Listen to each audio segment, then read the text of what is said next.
Alhamdulillah. Yang terhormat pada malam hari ini yang menjadi tuan rumah Shahibul Bait dari PDM, Bapak Wibowo Aji Santoso, yang mudah-mudahan senantiasa dianugerahkan kekuatan oleh Allah untuk membawa umat, khususnya Muhammadiyah, di Sukoharjo. Yang kedua, seluruh ortom-ortom yang hadir di bawah Muhammadiyah, di bawah PDM sampai kepada tingkat ranting, dan khususnya sebelah kiri kanan saya juga ada Kokam. Mana Kokam? Kokam, Allahu Akbar. Sekali lagi Kokam, Allahu Akbar. Dengar-dengar jumlahnya 300 di sini ya? 400? 400 ribu atau 400 rupiah? Bercanda. Basisnya Kokam di seluruh Indonesia di sini. Masya Allah.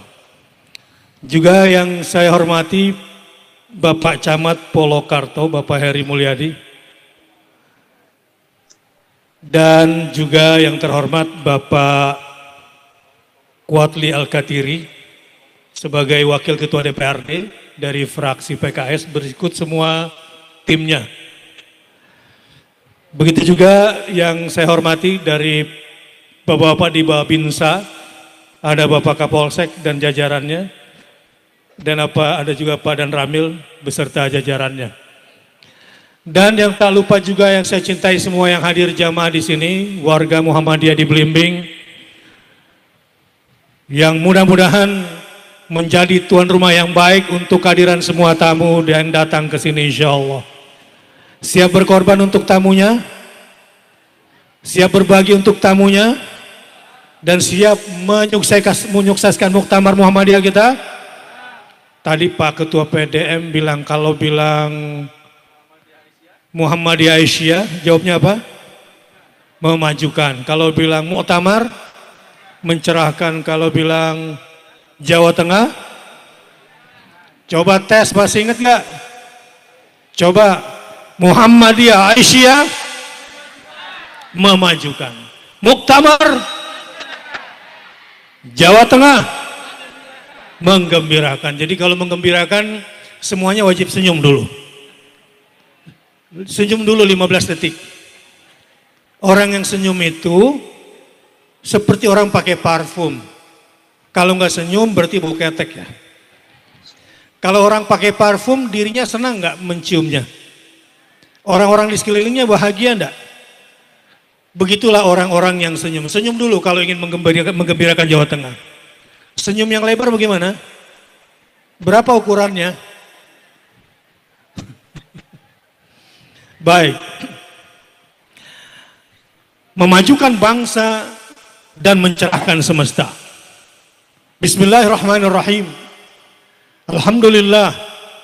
Alhamdulillahilladzi anzala ala abdihil kitaba wa lam yaj'al lahu 'iwaja qayyiman liyundhira ba'san shadidan min ladun wa yubashshiral mu'minina alladzina ya'maluna as-salihati anna lahum ajran hasanah. Nashhadu an la ilaha illallah wa nashhadu anna Muhammadan abduhu wa rasuluh. Allahumma fashalli wa sallim wa barik ala nabiyyina wa habibina wa syafi'ina wa qaidina wa maulana Muhammadin sallallahu alaihi wa alihi wa sahbihi wa sallim tasliman mazida.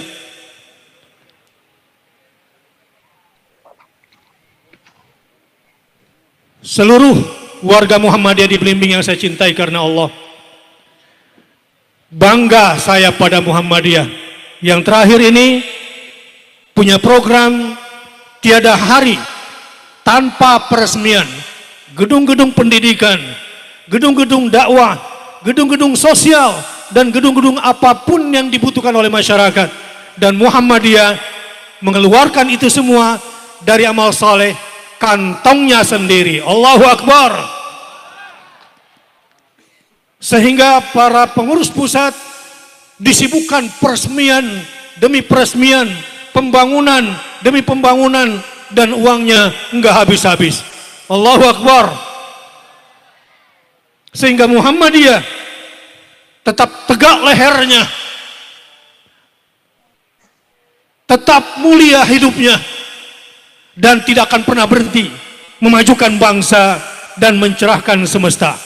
Dan yang sebentar lagi akan kita lihat perhelatannya, sebuah pertemuan yang membuat seluruh Indonesia akan melihat bagaimana derap langkah Muhammadiyah lebih 100 tahun terus membangun bangsa dan tidak pernah berhenti, dan sampai kapanpun.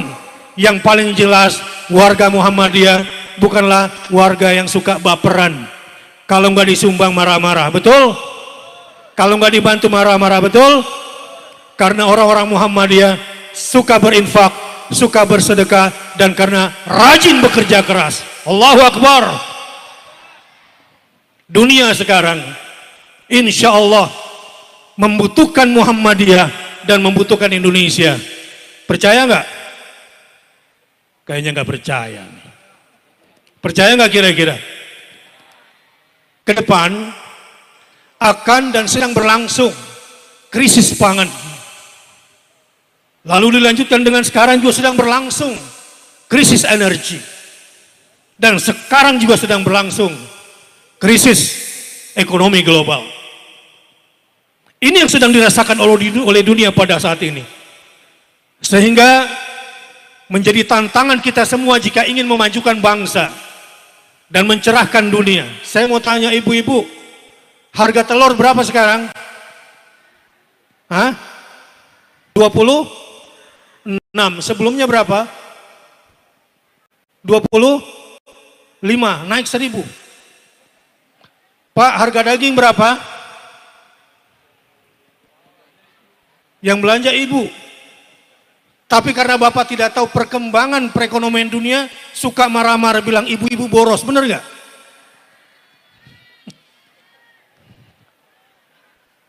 Bapak-bapak tahu gak kesalahannya bapak-bapak di hadapan ibu-ibu? Kita dengar ya, kita dengar. Bu, bapak-bapak itu egois. Benar atau salah? Benar katanya. Bapak-bapak egois, benar atau salah? Yang jawab jauh, kayaknya gadis-gadis yang jawab ya. Yang di depan saya nggak berani jawab. Itu nomor 1. Kesalahan bapak-bapak yang kedua tahu nggak Pak di hadapan ibu-ibu? Bapak-bapak pelit, benar atau salah? Kok ini banyak santri yang jawab ini? Seluruh santri dan santriwati, Imam Syuhodo yang saya cintai, takbir, takbir. Siapkah kalian menjadi intelektual muda? Siapkah kalian akan menjadi ulama esok hari? Siapkah begadang belajar dan sholat? Sholat malam sampai khatam Quran? Benar. Siapkah nanti sholat tahajudnya Al-Baqarah selesai?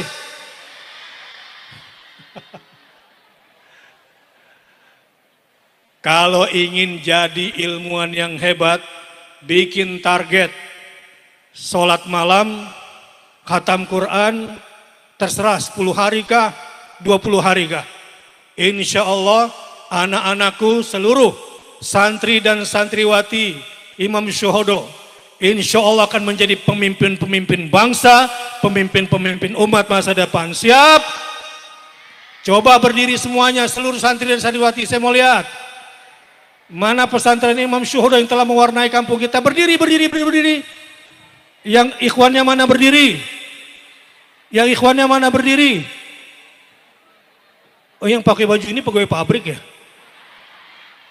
Karena gak ada yang berdiri, kalau dia santri pasti berdiri. Yang santri berdiri, berdiri, mantap. Yang santriwati berdiri. Wah, ini pegawai pasar ini Pak ini. Hah? Pegawai pabrik ya? Kalau santriwati berdiri, ayo berdiri. Baik. Sekali lagi takbir, Allahu Akbar. Lagi Allahu Akbar. Allahumma salli ala Muhammad. Baik, duduk lagi anak-anakku.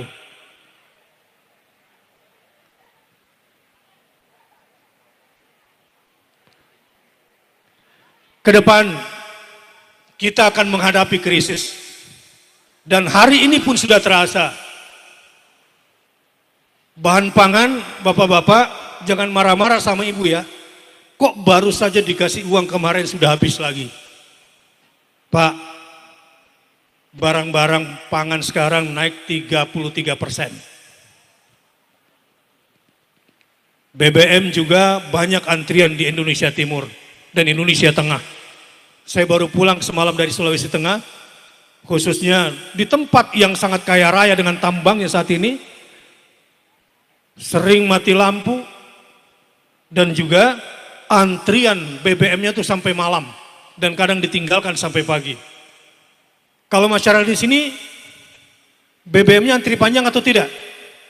Bilang alhamdulillah. Alhamdulillah. Alhamdulillah. Baik.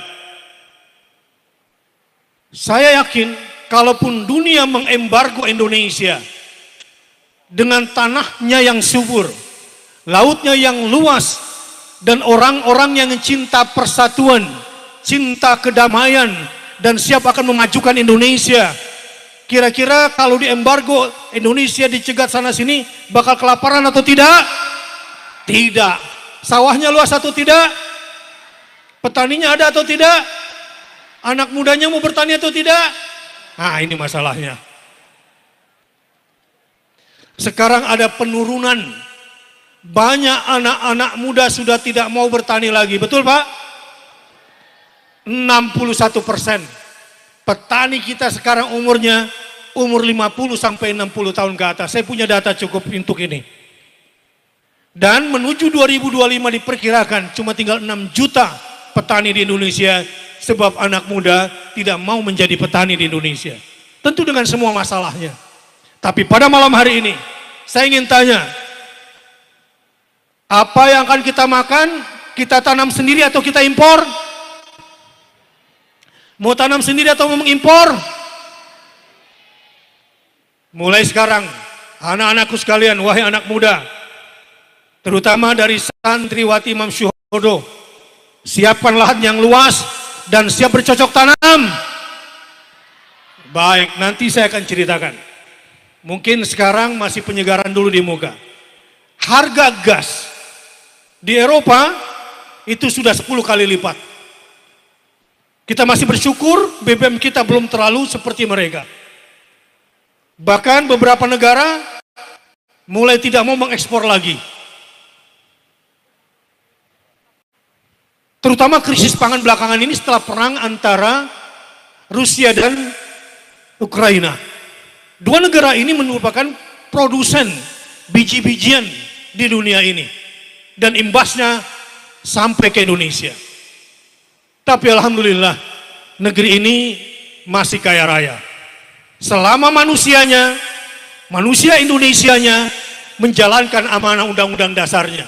Saya tadi membaca alinea kedua di pembukaan Undang-Undang Dasar 45. Apa pesan para pendiri bangsa terhadap negara ini? Saya baca ya. Di alinea kedua pembukaan Undang-Undang Dasar disebutkan, dan perjuangan pergerakan kemerdekaan Indonesia telah sampailah kepada saat yang berbahagia dengan selamat sentosa mengantarkan rakyat Indonesia ke depan pintu gerbang kemerdekaan negara Indonesia yang satu, merdeka, bersatu, berdaulat, adil, dan makmur. Coba ulangi ya. Negara Indonesia yang merdeka, bersatu, berdaulat, adil, dan 5. Coba kita sebutkan apa cita-cita pendiri bangsa terhadap negara Indonesia yang pertama apa? Merdeka, bersatu, berdaulat, adil, dan makmur. Allahu Akbar. Itulah cita-cita para pendiri bangsa. Jika ingin menjadi bagian yang memajukan bangsa ini, penjajahan di muka bumi ini harus dihapuskan. Karena Indonesia pernah mengalaminya dan sangat menyakitkan. Dan hari ini kita juga berkewajiban untuk menghapuskan berbagai macam penjajahan di muka bumi karena tidak sesuai dengan apa? Peri kemanusiaan dan peri keadilan. Tapi penjajahan hari ini beda bentuknya. Bukan dengan bedil. Penjajahan hari ini dengan otak. Dimasuki juga lewat ekonomi terutama pada hari ini.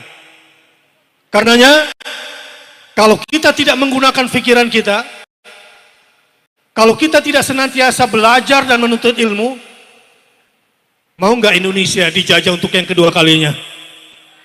Mau nggak Indonesia dijajah untuk yang kedua kalinya? Mau nggak Indonesia dijajah untuk yang kedua kalinya?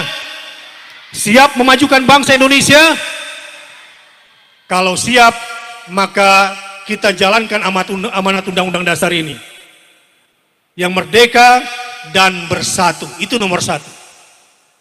Kalau kita belah, terutama tahun-tahun politik belakangan ini, ya, ini saya yakin kalau orang Belimbing ini alirannya rada begitulah gitu ya. Sudahlah, lupakan. Saya juga keliling Indonesia lewat pemilu yang kemarin, yang kalah marah atau tidak?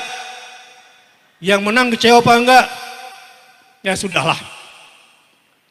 Dulu di Madinah, orang-orang Arab itu selalu dipecah belah. Siapa yang tahu, santriwatiku? Suku apakah di Arab yang dulu suka dipecah belah oleh dua suku Yahudi? Aus dan Khazraj. Suku Yahudinya apa namanya? Bani Nadir dan Bani Quraidah. Terus menerus diadu domba. Kenapa harus diadu domba Muslim ini? Sebab kalau mereka bersatu membahayakan mereka. Kalau mereka bersatu, mereka akan kuat dan Yahudi ini tidak akan pernah bisa berkuasa lagi. Maka diturunkanlah ayat khusus untuk itu. Dan dibocorkan semua rahasia-rahasia Yahudi di situ. Yang tidak akan pernah berhenti untuk memecah belah masyarakat Madinah. Berdasarkan itu kemudian pendiri bangsa mengatakan Indonesia harus menjadi negara yang merdeka bersatu. Tidak mungkin kita bisa berdaulat kalau kita tidak bersatu dulu. Antara masyarakat Muslim dengan pemerintah siap bersatu? Antara Muslim di Belimbing dengan aparat siap bersatu? Antara Muhammadiyah dengan aparat siap bersatu? Mau diadu domba? Sampai kapan mau diadu terus? Allahu Akbar. Ketika pembukaan Undang-Undang Dasar dimulai dengan negara yang merdeka, bersatu, berdaulat. Sekarang ini, perang ekonominya itu perang intelijen, wahai anak-anakku. Anak-anak muda. Yang datang ke Indonesia ini, yang menjadi investor itu bukanlah semata-mata pengusaha. Mereka ini adalah intelijen yang dibiayai oleh negara besar. Yang sudah disusun sedemikian rupa perang ekonominya. Dibiayai dengan dana besar.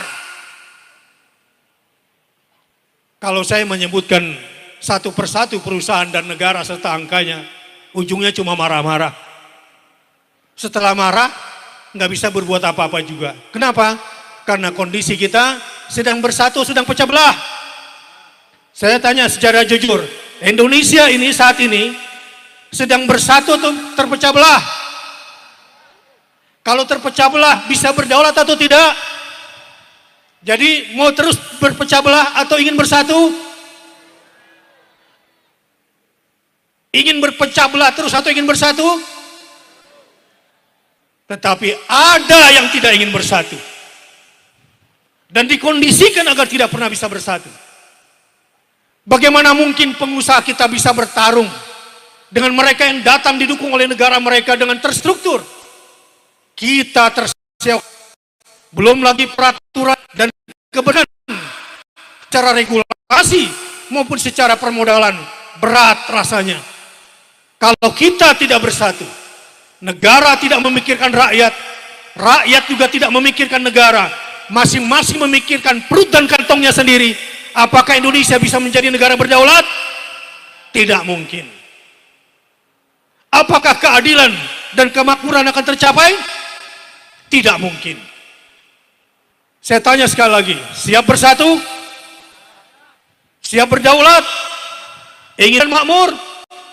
Maka rumusnya, jadikan Indonesia negara yang merdeka. Merdeka jiwanya, merdeka badannya, merdeka tanah dan airnya. Dan itu harus dimulai dengan pribadi-pribadi yang merdeka imannya. Allah Subhanahu wa Ta'ala berpesan kepada kita semua dalam soal memajukan bangsa. Surat Al-Hujurat mengajarkan kepada kita bahwa yang paling mulia di antara kita dalam rangka memajukan bangsa ini bukanlah berlomba-lomba menjadi yang paling banyak uangnya, yang paling banyak kekuasaannya, sehingga menjadi preman dan bikinlah konsorsium 303 yang Allah sendiri yang memecahkannya karena Allah menginginkan kebaikan kepada negeri ini. Alhamdulillah, siap bersatu, siap berdaulat, mau dipecah belah lagi. Allah berpesan, inna khalaqnakum min dzakarin wa untha wa ja'alnakum syu'uban wa qabaila lita'arafu inna akramakum indallahi atqakum. Bagi siapa saja, khususnya masyarakat Muhammadiyah yang ingin memajukan bangsa, pegang-pegang betul-betul ini surat Al-Hujurat. Ayat berapa? Santriwati? Ayat berapa? Yang ikhwan, ayat berapa surat Al-Hujurat yang saya bacakan tadi? Nah loh, ayat berapa tadi? Coba lagi akhwat, ayat berapa? Oh, kompak akhwatnya, ikhwannya. Ayat berapa ya ikhwan? Biarin dilihatin sama ustadz sama kiainya di sini. Tadi saya duduk sama kiainya dan ada wakil direkturnya di sini. Kalian mempermalukan saya di hadapan Ustadz Bakhtiar Nasir. Karena nggak tahu ayat berapa. Mau memuliakan pesantrennya atau menghinakan pesantrennya? Tadi saya baca ayat berapa ya ikhwan? Mantap. Baik. Memajukan bangsa ini, lihat. Di mana manusia Indonesia sekarang telah menuhankan uang dan kekuasaan. Dari masa ke masa. Kemusyrikan itu selalu bermetamorfosa dengan caranya. Sebagaimana proses pemecah belahan bangsa juga terus berputar. Tapi dengan pengalaman, dengan ilmu, dengan kesadaran, insya Allah kita tidak ingin lagi dipecah belah, kita tidak ingin lagi menjadi negara yang rapuh. Kita harus menjadi negara yang merdeka, bersatu dan berdaulat untuk mencapai adil dan makmur. Bagaimana caranya? Laksanakan inna akramakum indallahi atqakum. Setiap kita harus berlomba-lomba. Pejabatnya, eksekutifnya, legislatifnya, yudikatifnya, pengusahanya, rakyatnya, semua elemen bangsa, mari kita amalkan sila pertama ketuhanan yang Maha Esa, dan khususnya buat Islam dan buat umat Islam di Indonesia. Kata kuncinya satu, kita tidak akan pernah diadu domba lagi. Kita santai saja seperti warga Muhammadiyah di Belimbing ini, santai saja. Insya Allah bangsa ini dengan identitasnya, dengan semua serangan terhadap identitas kita, kita tidak akan pernah rela melepaskan identitas kita sebagai seorang muslim. Betul? Karena kita sudah punya prinsip. Setiap sholat Jumat selalu ditekankan ittaqullaha haqqa tuqatih wa la tamutunna illa wa antum muslimun. Tekanannya itu semua agar kita menjadi inna akramakum indallahi atqakum. Penjelasannya kira-kira begini.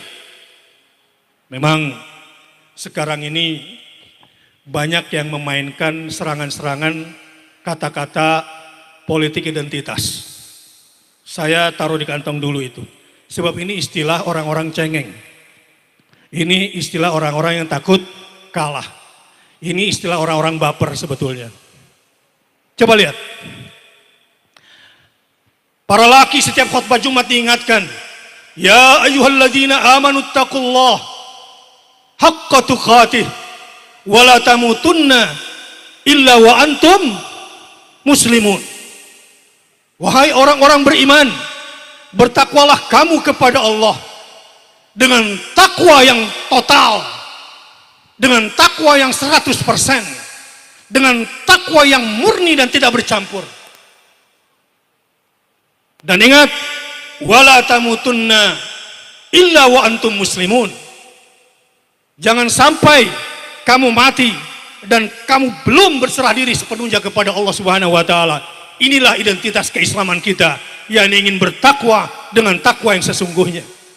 Yang Ibnu Abbas mengatakan secara ringkas, orang bertakwa itu seperti apa kepada Allah? Allah itu yuta wala yu'sa. Allah itu tempatnya ditaati, bukan dihianati, dimaksiati. Yuskar wala yukfar. Orang bertakwa itu faham betul bahwa Allah tempatnya untuk disyukuri, tidak boleh dikufuri. Itu takwa yang sesungguhnya. Yudhkar wala yunsa. Allah itu tempatnya untuk diingat dan tidak boleh dilupakan. Prinsip ini menjadi identitas orang muslim dalam kehidupannya. Wala tamutunna illa wa antum muslimun. Prinsip itu dipegang sampai mati. Karenanya jangan berikan yang sisa untuk Islam. Berislamlah sampai mati dan matilah membawa Islam. Allahu Akbar. Allahu Akbar.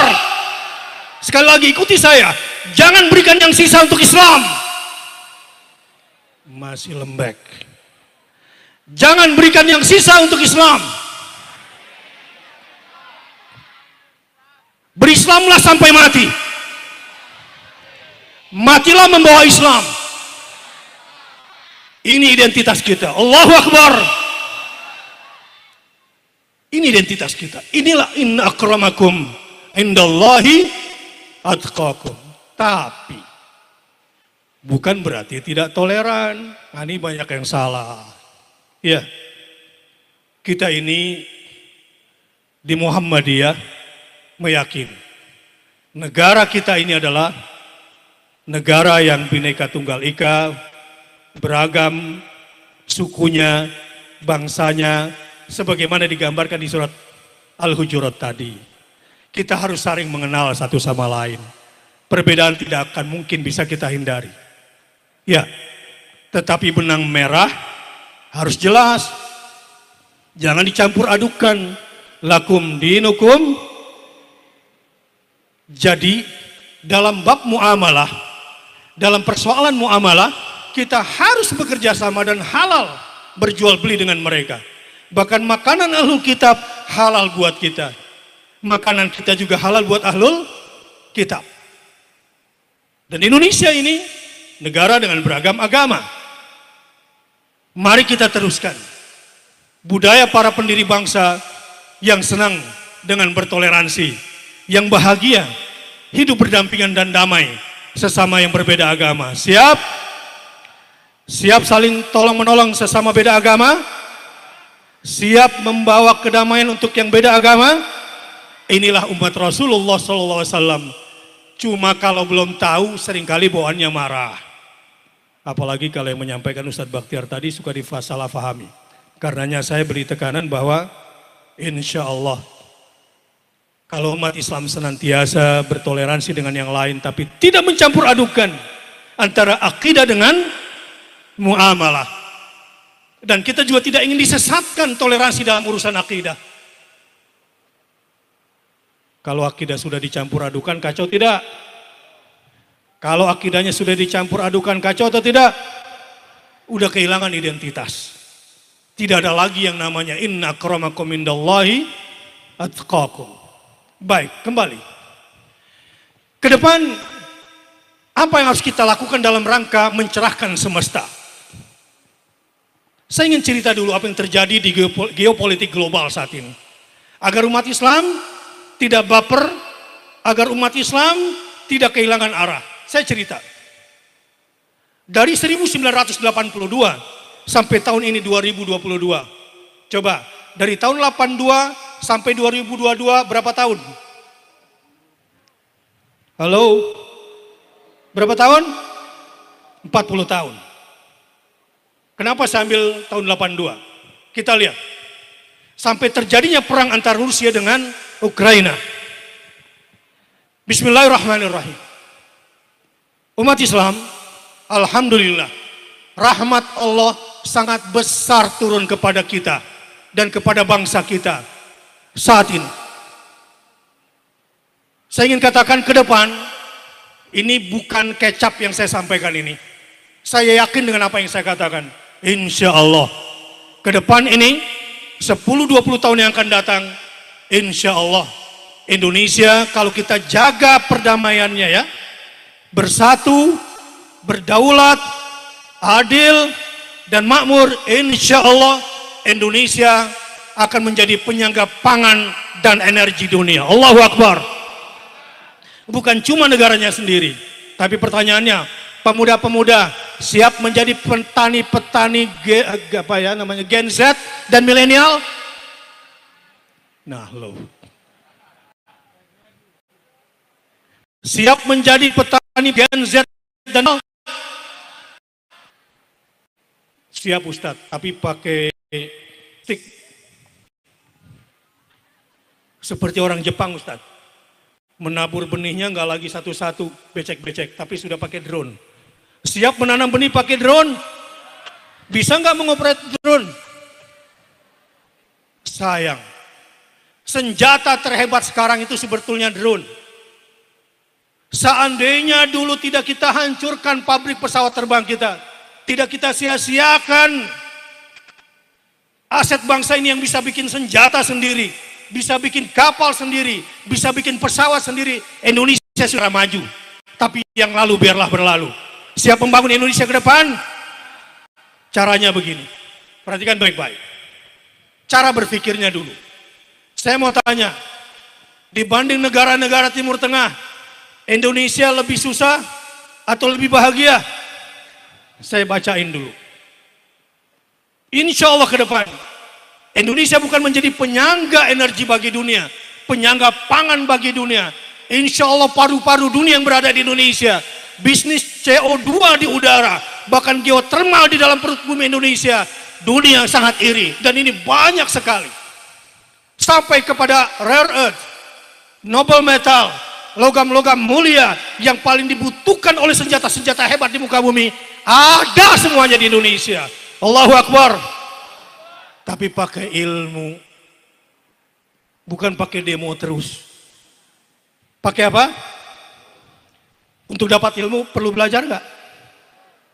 Belajarnya siang aja atau malam begadang? Coba apa mafudotnya? Man talabal ula, man talabal ula sahirul layal. Itu mafudotnya, ulangi. Man talabal ula, mencari ketinggian, sahirul layal, maka dia harus begadang malam. Begadangnya nge-games atau buka Facebook? Tidak. Tiada hari tanpa ilmu. Tiada gadget tanpa ilmu. Begini. Sejak tahun 82, itu berarti 10 tahun sebelum Afghanistan berhasil mempecah belah Uni Soviet menjadi negara yang pecah belah. Ya, Uni Soviet hancur melawan Afghanistan pada tahun 1992. Dan mereka sudah dihancurkan, dibombardir, tapi tetap bertahan sejak tahun 1982. Tahun 92, akhirnya Uni Soviet pun hancur, Walaupun saat itu Amerika memang menggunakan tangan Afghanistan melawan seterunya dalam perang dingin ini. Tapi apa yang terjadi? 10 tahun setelah itu, saya dinasehati, wahai pemuda Islam, pasca hancurnya Uni Soviet, kalian menjadi kekuatan ketiga yang paling tidak dikuasai, tidak disukai oleh negara-negara kapitalis. Kalian akan ditarik kering pertarungan siap atau tidak siap. Saat itu saya masih jomblo cupu-cupu, masih kuliah dan belum sadar apa yang diomongkan oleh pakar futuristik Islam ini, seorang ulama dengan firasatnya. Ketika kami diberikan seminar pada saat itu di Mekah Al-Mukarramah, saya tidak paham.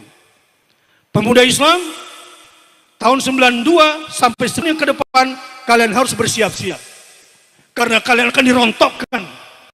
Sebab ada adik kuasa yang tidak ingin ada yang menghalangi dia di depan. Benar. 9/11 2001, 11 September 2001, dibuatlah sinetron pengeboman 2 menara kembar. Ya, tiba-tiba seluruh dunia orang nonton. Angle kameranya dari mana-mana. Slow motion. Bam. Menara kembar kemudian hancur. Saat itulah sampai tahun-tahun terakhir 2021. Dari tahun 2001 sampai 2021 selalu dicap Islam intoleran pada saat itu ya. Setelah pemboman 9/11, sinetron ini dibuat, apa yang terjadi? Islam violence, kekerasan. Islam radikal, betul nggak? Islam fundamental, betul apa enggak? Lalu dicari alasan, dihancurkan, dibombardir dunia Islam, dipecah belah atas nama agama, kirim pemecah belahnya dengan semua simbol-simbol agama. Tapi inilah takdir Allah. 40 tahun. Dari tahun 1982, kemudian 9/11 2001, dan pada akhirnya kemarin 2021 dicanangkan. Setelah Amerika mundur terpukul oleh Afghanistan, meninggalkan semua helikopternya, walaupun alibi daripada Menteri Luar Negeri Amerika mengatakan kita tinggalkan senjatanya supaya orang Afghanistan perang saudara satu sama lain, alhamdulillah tidak terjadi. Dan awal tahun 2002 diumumkan dalam resolusi PBB bahwa tanggal 15 Maret akan menjadi hari anti Islamofobia internasional. Allahu Akbar. Selesai sudah sinetron itu. Islam radikal, Islam teroris, Islam fundamental, Islam violence, Islam intoleran, itu cuma sinetron yang mereka buat-buat dan kenyataannya tidak ada. Sampai hancurlah Irak, hancurlah Suriah dengan kekuatannya dari Rusia, Irak oleh Amerika, hancur dunia Arab dari Arab Spring, dan hancur pula Yaman, hancur Asia Tengah, Muslim didiskreditkan di India, saudara kita di Rohingya, dan di belahan dunia yang lain sampai ke Uighur. Tapi alhamdulillah hari ini sudah saatnya. Watilkal ayyam nudawiluha bainan nas. Insyaallah selesai hari ini, dan insyaallah ke depan kita akan sambut masa ketentraman dunia, dan kita sambut ke depan masa perdamaian dunia.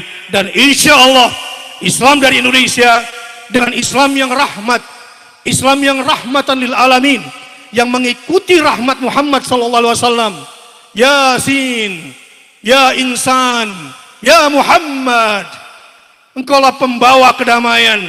Kita semua adalah umat Muhammad yang membawa kedamaian, yang cinta pada kedamaian. Insya Allah ke depan Islam akan jaya. Allahu Akbar. Jadi tenang. Kalau ada yang bikin horor-horor di grup WA, yang selalu memprovokasi, yang selalu ingin memecah belah, biarin. Mungkin hari ini dagangannya lagi nggak laku. Saya pernah nanya di grup WA saja. Kenapa sih kok kamu kalau posting itu sering hoax, sering bikin ribut? Tahu nggak jawabannya apa? Habis dagangan saya nggak laku hari ini. Ya Allah. Begitu juga tadi saya disebutkan sebagai ketua alumni Timur Tengah seluruh Indonesia, selain sebagai ketua alumni Saudi Arabia seluruh Indonesia dan ketua alumni Madinah Islamic University seluruh Indonesia. Saya sering melihat di grup-grup itu. Kadang-kadang ini nih, kayaknya ini penyebab perpecahan di kita itu nomor satu lewat WA sepertinya. Ada nggak berantem antar keluarga di WA itu gara-gara politik? Bodoh. Mana lebih penting, politik atau keluarga? Politik atau keluarga? Tapi jangan tinggalkan politik. Tadi kan ada calon, ada yang sudah jadi. Penting nggak politik? Tapi jangan sampai mau dipecah belah. Allahu Akbar. Pegang identitas Islam kita. Apa mau memisahkan antara Islam dengan kehidupan sosial? Tidak mungkin. Itu berarti kita diminta untuk menanggalkan akidah kita, menanggalkan Islam kita. Tidak mungkin kita lakukan itu. Justru bumi Indonesia ini menjadi ada dan mereka karena identitas Islam yang dibawa oleh para syuhada dan mereka korbankan nyawa dan darahnya. Allahu Akbar. Allahu Akbar. Baik. Sampai di sini. Ke depan dalam analisis saya pribadi, kalau kita sudah menjadi negara yang merdeka, bersatu, terus apa? Berdaulat, terus apa? Adil dan makmur, insya Allah. Ini negeri gemah ripah loh jinawi. Kalau saya lanjutkan dan hafal pasti orang tua. Bukan lautan, terus kail dan jala, tiada badai. Berarti orang tua ini. Ikan dan udang. Orang bilang tongkat kayu. Cuma orang tua ini. Gen Z ini opo laguna ini. Ya, Indonesia ini seperti surga. Maka orang-orangnya harus menjadi calon penghuni surga. Siap? Bagaimana pola komunikasi calon penghuni surga di Indonesia? Begini, teruskan ayat ini ya. A'udzubillahi minasyaitonir rajim. La yasma'una fiha lagwan wala illa. Loh, kok nggak diterusin? La yasma'una fiha lagwan wala ta'thima illa qilan salaman salama. Coba ulangi ya. La yasma'una fiha lagwan wala ta'thima illa qilan salaman salama. Ini pola komunikasi. Pola komunikasi penduduk surga itu, lihat, peace di dalam, peace di luar. Salaman salama, selamat, damai di hati dan damai di lisan, damai juga di WA-nya. Siap? Damai di hati, damai di jari, damai di hati, damai di lisan. Itulah pola komunikasi penduduk. Orang bilang tanah kita tongkat kayu dan batu. Lagi coba ya, supaya bahagia. Orang bilang tanah kita tanah surga, tongkat kayu dan batu. Kalau penduduk negeri ini suka bersatu, suka bersaudara, tidak mau dipecah belah. Apalagi ini 2023, 2024 ya, Pak Bapinsa ini tahun panas. Ya, sehingga kehadiran Ustadz Bakhtiar pun dipantau. Karena banyak yang salah paham. Ya. Yang salah paham itu banyak. Tapi tidak apa-apa. Ini resiko. Ya. Tapi saya ingin masyarakat Belimbing yang sebentar lagi akan menjamu tamu-tamu di seluruh Indonesia akan datang ke Manahan. Siap memberi makan saudara-saudaranya? Siap memberi minuman buat saudara-saudaranya? Siap menjaga kesehatan buat saudara-saudaranya? Siap memberikan tempat tinggal buat saudara yang datang? Gratis? Gratis? Gratis? Allahu Akbar. Insya Allah negeri kita ini akan menjadi negeri yang hebat insya Allah. Kalau kita sudah mulai dari dalam negeri kita sendiri. Seperti Muhammadiyah yang ingin memajukan bangsa dan mencerahkan semesta. Allahu Akbar. Allahu Akbar. Allahu Akbar. Baik. Jadi caranya begini. Langkah pertama menuju dunia, pola komunikasi. Bapak Ibu, tahu nggak masalah terbesar di rumah tangga? Nomor satu apa? Komunikasi. Nomor dua apa? Baru komunikasi. Dan nomor yang ketiga, komunikasi lagi. Bu, kalau punya suami, ibu nanya begini, Mas, menurut Mas aku beli jilbab ini yang ungu atau yang putih? Yang ungu agak mahal, tapi nggak ada pasangannya. Dan yang putih ini sedikit lebih mahal lagi, tapi ada pasangannya. Menurut Mas aku ambil yang mana? Kata suami, terserah. Nyebelin nggak Bu? Nyebelin nggak Bu? Ya itulah kelemahan suami. Ya, selain egois, apalagi? Pelit, terus apa lagi? Pokoknya Pak, sesoleh-soleh Bapak saya aja nggak selamat dari tuduhan istri yang dua tadi itu. Sudahlah akui saja. Mau tahu orangnya ada di sini juga sebetulnya. Baik. Nomor satu, bangsa ini walaupun memasuki tahun-tahun politik, siap menyebarkan perkataan-perkataan penuh kedamaian. Tidak mau dipecah belah, siap. Hati kita kalau kita posting hal-hal yang sifatnya damai dari satu, otak kita enak gak? Otak kita berat gak? Justru kalau kita sudah membaca postingan-postingan yang memecah belah, berat atau tidak? Ah sudahilah, sudah. Yang baper-baper itu kita tatap ke depan. Dan ingat ya, ilmuwan-ilmuwan dunia, termasuk dunia Timur Tengah saat ini, berharap agar ada international university di Indonesia, dan mereka ulama-ulama dunia, ilmuwan-ilmuwan dunia siap datang ke Indonesia untuk mengajar dan berdedikasi dengan ilmunya. Kita siapkan tempat. Kenapa? Karena Indonesia negara yang kaya, bangsanya juga ramah, dan sampai saat ini ketika Arab, dunia Timur Tengah dikacau balaukan sampai pada perang saudara, tapi alhamdulillah Indonesia sudah berhasil melewati goncangannya dan sekarang siap bersatu lagi, siap damai lagi, dan siap menyongsong masa depan dan memenangkan Indonesia. Allahu Akbar. Terserah pilihannya siapa. Terserah partainya apa. Ya. Saya juga tidak punya partai di sini, tapi paling penting siapapun yang kita pilih adalah komitmennya harus menjadikan Indonesia negara yang merdeka, negara yang bersatu, negara yang berdaulat, negara yang adil dan makmur. Setuju?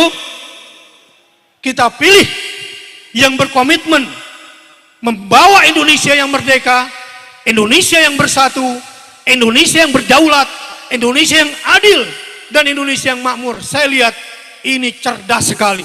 Kalau ini yang kita bawa dari Indonesia untuk dunia, dunia pun tercerahkan dengan pembukaan Undang-Undang Dasar Indonesia, Undang-Undang Dasar Republik Indonesia itu.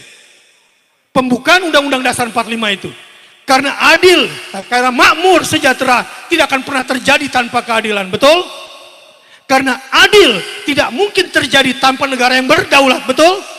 Negara berdaulat tidak akan pernah terjadi kecuali dia bersatu. Betul? Dan gara-gara bersatulah kita menjadi bangsa Indonesia merdeka. Betul? Siap menjaga kemerdekaan Indonesia, siap menjaga kebersatuan Indonesia. Sila keberapa persatuan Indonesia? 3. Siap menjaga kedaulatan Indonesia. Sila keberapa? Kedaulatan sila keberapa? Jangan kalah sama mereka yang ngaku-ngaku Pancasila padahal tidak paham Pancasila. Jangan kalah sama mereka yang ngaku-ngaku merah putih padahal merah semuanya, darah yang dia tumpahkan. Allahu Akbar. Kedaulatan rakyat itu sila keberapa?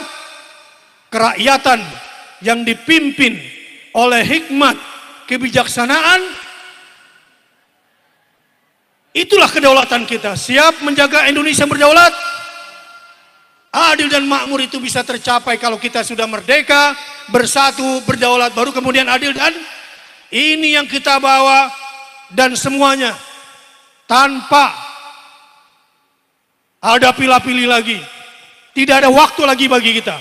Ketika dunia sekarang sudah mulai kelaparan, sudah ratusan juta manusia sekarang kelaparan, akan ada puluhan negara-negara gagal. Eropa menuju kehancurannya mungkin secara ekonomi. Sekarang mereka minta apa dari Indonesia? Mereka kekurangan batu bara, sebentar lagi musim dingin. Mereka kekurangan bahan bakar, terutama bahan bakar yang terbuat dari fosil. Gas mereka sudah 10 kali lipat. Mereka minta dari Indonesia.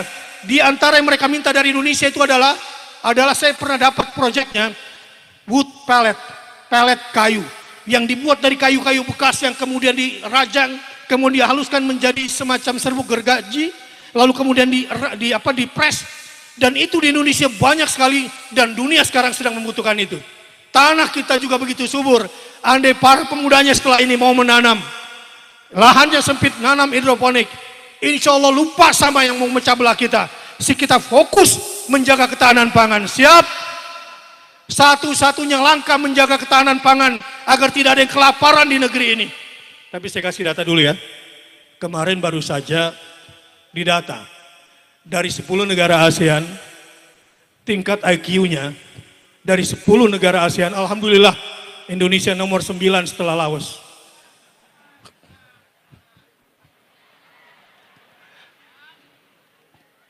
Ya Allah. Tahu nggak kenapa? Kurang protein. Iya, sekarang kelihatan nggak ada kelaparan. Karena makannya karbohidrat semua. Otaknya kurang. Saya dulu di pesantren, memang badannya kuat, tulangnya kuat, tapi otaknya kurang. Karena kurang protein. Sebuah negara dikatakan kuat secara pangan kalau punya cadangan protein 30%. Negeri ini berapa? 5-10%. Jadi kelihatan nggak lapar, kuat-kuat badannya, tapi walaupun IQ bukan sebagai sandaran menjadikan kualitas hidup kita hebat, tetapi penting nggak makanan berkualitas? Siap beternak? Siap menjadi pengusaha telur? Siap menjadi pengusaha sapi dan kambing? Siap menjadi peternak ayam? Siap ekspor ternak kita ke seluruh dunia? Siap menjadi nelayan? Benar. Siap-siap aja. Semuanya pada ingin jadi ahli teknologi. Kerjanya dengan IT. Nah, ini juga persoalan ketimpangan pendidikan kita. Energi kita ke depan. Siap hemat? Ya. Nanti bisnis di dunia ini yang banyak menanam, maka negara itu nanti banyak mendapatkan bayaran dan kaya raya. Ini Indonesia harus bersyukur karena dunia ngiri sama Indonesia. Di Jawa ini lempengnya merah semua atau enggak? Artinya lempeng api ya. Ini dunia tuh ngiri sama Indonesia. Tahu apa yang namanya geotermal? Geotermal itu semacam energi yang diambil dari uap panas bumi. Sebetulnya dunia ngiri kepada Indonesia, kenapa? Karena di bawahnya ini panas semua. Tinggal dibor, dimasukkan air, keluar uap, uapnya yang ditampung dan itu jadi energi. Dunia berharap pada Indonesia. Indonesia minyak ada, gas ada, geotermal ada. Seluruh mineral-mineral dari yang sifatnya mineral basic sampai mineral-mineral yang mulia, yang langka ada di Indonesia. Allahu Akbar. Kenapa kita sekarang dijajah secara ekonomi? Berantem mulu, debatnya di WA, ya marah sama asing. Ini nggak boleh. Ya negara kita dikuasai asing. Udah tulis WA, habis tulis WA, tidak bekerja keras, tidak menuntut ilmu, ya, tidak mau bertarung secara ekonomi, tidak mau berbisnis. Siapa pemuda-pemuda yang siap jadi pengusaha Indonesia? Angkat tangan. Siapa yang siap menjadi pengusaha Indonesia untuk dunia? Angkat tangan. Siapa seluruh santri dan santriwati menjadi pengusaha? yang siap menjadi orang kaya dan penguasa Indonesia akan mensejahterakan dunia. Berdiri, Allahu Akbar. Siap menghijaukan Indonesia, siap menanam, siap beternak, siap menangkap ikan, siap tambak. Harus begitu, jangan berantem mulu. Habis waktunya sama games. Kalau ini yang terjadi, saudara-saudara, sebagai penutup pada malam hari ini, bekal kita untuk mencerahkan dunia tidak ada yang lebih hebat. Adalah cahaya yang diturunkan langsung oleh Allah Ta'ala. Dipilih malaikat yang paling hebat, yaitu Jibril. Diturunkan ke kolbu yang paling suci, Muhammad SAW. Inna anzalnahu fi lailatul qadar. Allah turunkan Al-Quran. Nah, sampai di sini, tidak ada cara paling hebat mencerahkan dunia kecuali kita berangkat dari Al-Quran. Saya mau tanya, siapa yang khatam Quran setiap 30 hari sekali? Angkat tangan. Nggak boleh bohong ya. Ya. Kalau kecerdasan literasinya begini, bagaimana bisa mencerahkan dunia? Untuk mencerahkan dunia, mencerahkan semesta dengan cahaya yang dibawa oleh Muhammad SAW. Tidak pernah ada yang menduga bahwa dari sebuah jazirah yang sangat primitif saat itu, peradaban Persia dan peradaban Romawi back di hadapan ada peradaban yang saat itu disebut peradaban gurun itu. Tidak ada perpustakaan sehebat di Romawi. Tidak ada persenjataan sekuat di Persia pada saat itu. Tapi bagaimana negara jazirah yang sangat primitif itu kemudian menjadi pelopor bangkitnya peradaban baru? Ada satu kitab di mana anak-anak para sahabat belajar itu semua, dan mereka membaca itu semua dan membaca buku peradaban itu. Dari situlah kemudian cahaya itu muncul ke seluruh dunia. Dan memang itu yang dibawa oleh para sahabat. Al-Quran yang dibawa setelah dibaca, dihayati, ditadaburi setiap hari tanpa henti, diamalkan semampu yang dia bisa amalkan dan berani mengambil resikokannya, maka bangkitlah peradaban pada saat itu. Dan alhamdulillah, memang jangan terlalu kecewa. Sejak tahun 1955 sampai tahun 2022 mungkin Islam tidak memegang kekuatan politik, betul? Sejak tahun 55 sampai 2022 Islam tidak memegang ekonomi di Indonesia, betul? Tapi pertanyaan saya, apakah karena kita tidak memegang kekuatan politik dan ekonomi, umat Islam kemudian menurun? Apakah umat Islam menjadi terbesar di sedunia? Lihat di sini, semua sudah berhijab. Lihat masjid-masjid. Masjid-masjid sholat subuhnya mulai banyak di Belimbing. Tetap bersemangat atau tidak? Tahfidz Quran banyak atau tidak? Di mana-mana ada rumah tahfidz Quran sekarang dipenuhi oleh anak-anak kita, dan itu sudah kita gerakkan sejak 15-20 tahun yang lalu. Dan saat ini anak-anak itu yang dulu kita bikinkan program di TV, program di masyarakat, hafiz Quran, alhamdulillah mereka sekarang sudah besar. Dan sekarang yang paling membahagiakan adalah bahwa umat Islam adalah umat terbesar masyarakat menengah ekonominya.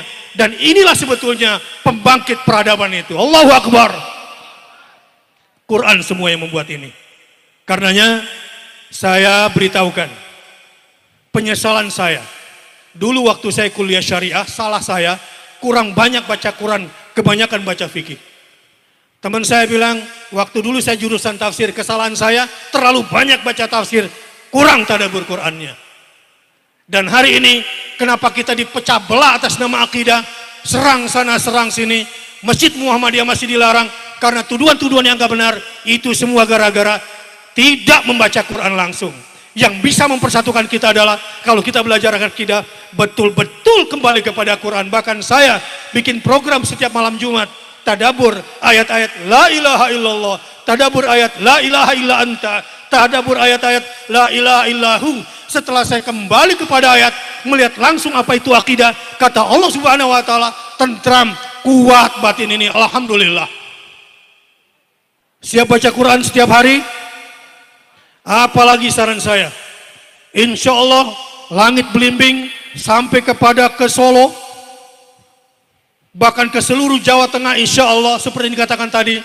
Kalau di sini anak-anaknya bikin program khatam Quran, apalagi khatam Quran di saat sholat, dua ibadah disatukan, betapa cepatnya hubungan orang ini dan betapa dekatnya hubungan ini orang ini dengan Allah Subhanahu wa taala. Dan itulah kunci kemenangan, itulah kunci peradaban, itulah kunci pencerahan untuk semesta. Maka tiada ada pilihan. Kalau ingin menjadi pencerah bagi Allahumma arhamna bil Quran. Terus waj'alhu lana wa nura. Ayo angkat tangannya. Allahumma zana wa 'allimna. Angkat tangannya. Warzuqna tilawatahu al-laili waj'alhu lana ya Rabbal. Ini nasyid atau doa? Mungkin selama ini belum merasakan doa ini karena dianggap nasyid, bukan sebagai sebuah doa. Mungkin selama ini baca Quran terlalu dogmatis, kurang ditadaburi sehingga tidak paham. Baik, berdoa dulu. Allahumma arhamna waj'alhu lana imaman wa nuran wa hudan wa rahmah. Allahumma zakkirna minhuma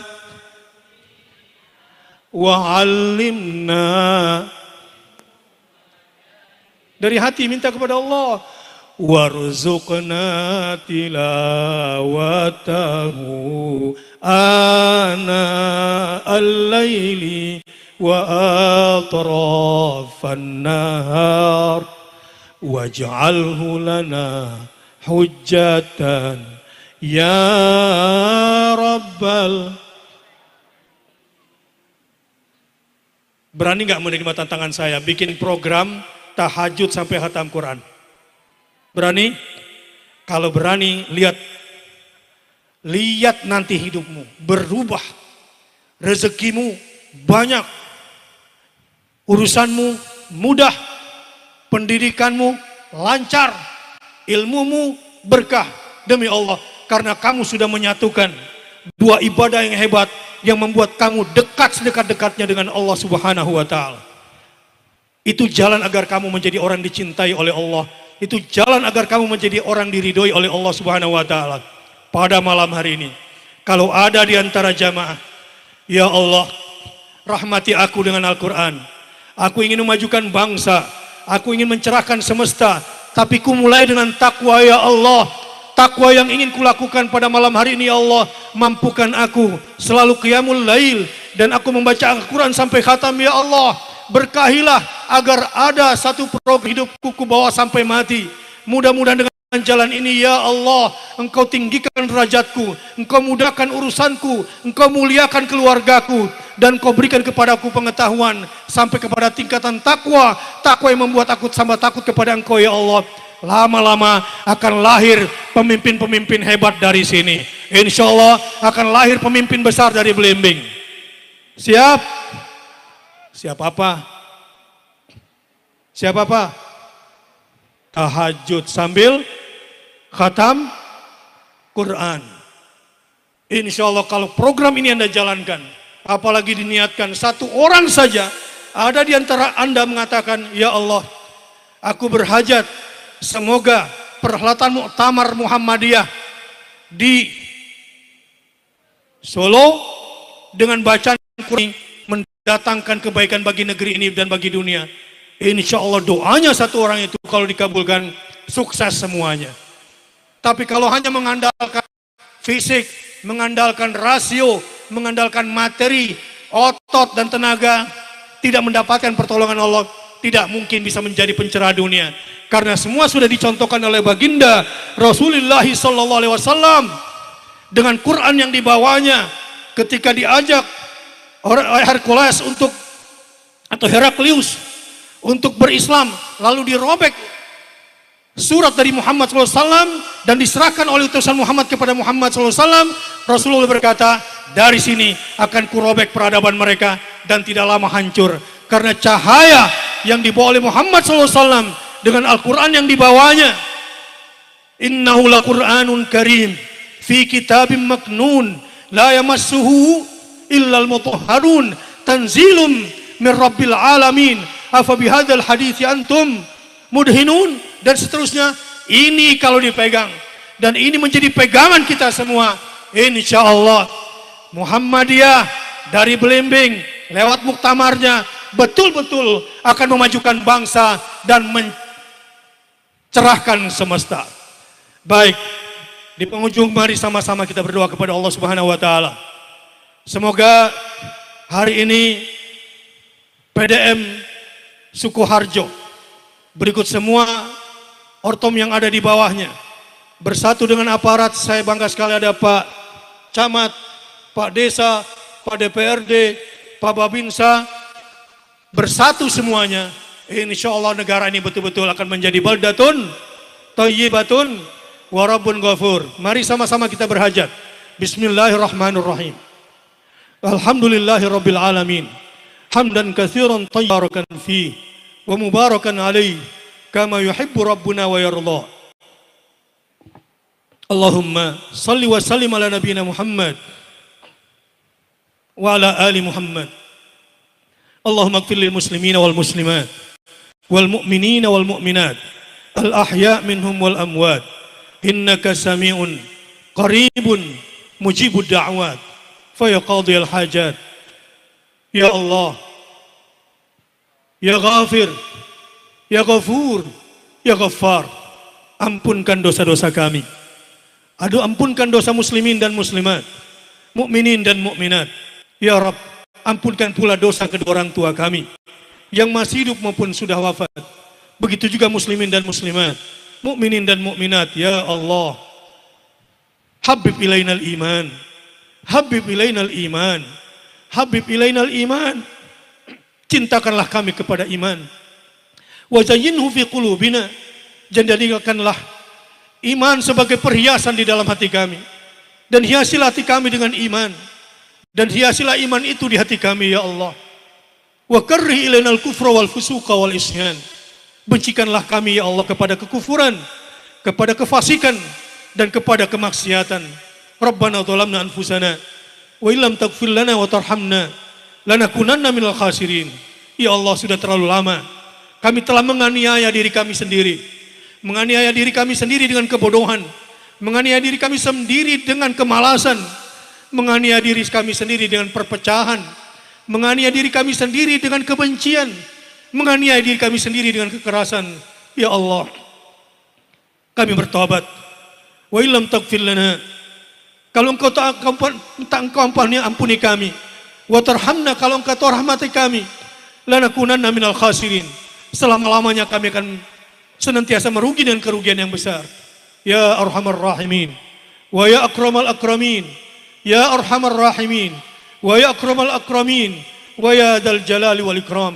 Allahumma alif baina qulubina waslih dzata bainana wansurna ala aduwika wa aduwihim, aduwina wa aduwaka wa aduwina. Allahumma ansur man nasaraddin, Allahumma ansur man nasaraddin, Allahumma ansur man nasaraddin, wakhdul man khadalal muslimin. Ya Allah, jadikanlah kami masyarakat bangsa yang senantiasa memajukan bangsa dan negara kami dengan ilmu, dengan kerja keras, dengan kecerdasan, dengan kebersamaan, ya Allah, dengan dasar takwa kepada Engkau. Mampukan kami menjadi anak-anak negeri yang senantiasa menjaga negara ini, negara yang merdeka, bersatu, berdaulat, adil dan makmur. Rabbana taqabbal minna innaka antas samiul alim wa tub alaina innaka antat tawwabur rahim.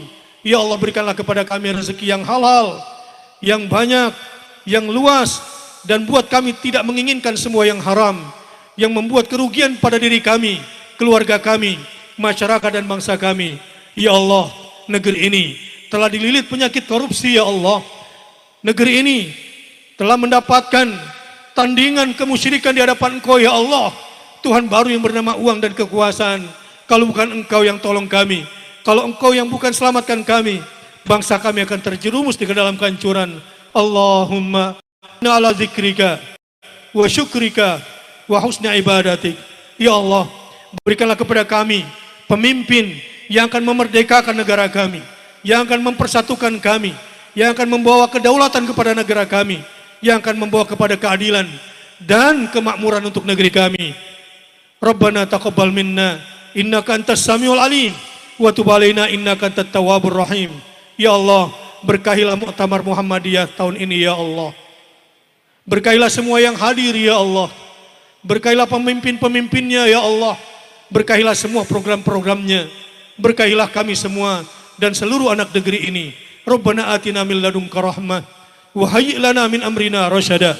Rabbana atina fid dunya hasanah wa fil akhirati hasanah wa qina adzabannar. Wa sallallahu ala nabiyina Muhammad sallallahu alaihi wasallam. Subhana rabbika rabbil izzati amma yasifun wa salamun alal mursalin walhamdulillahi rabbil alamin. Aqulu qouli hadza wa astaghfirullah li wa lakum. Wassalamualaikum warahmatullahi wabarakatuh.